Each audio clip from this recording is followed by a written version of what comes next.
Today's readings invite us to be obedient so that we will be effective workers in the vineyard of Christ. In the first reading, the disciples are very firm in their faith and obedience to Jesus that they are able to stand against all the attractions of the world, such as power and money. In the second reading, the glory of the Lamb is revealed to those who are obedient to Him. In other words, those who are obedient are able to see the glory of God. In the Gospel reading, Jesus asks Peter to be obedient to the will of God through his question, "Do you love me?"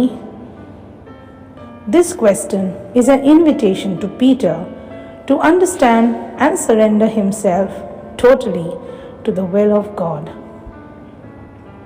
Jesus invites us to be obedient to the will of God so that we do not become slaves, but rather partakers of the kingdom of God. In Philippians 2 verses 5 to 11, we read that through his obedience, Jesus glorified God the Father. He is asking us to do the same. This obedience is not to boast about ourselves, but to do his will, helping the oppressed and the needy. Only our liberative action, done in love, is our real obedience to God, which will bring glory to him like Jesus.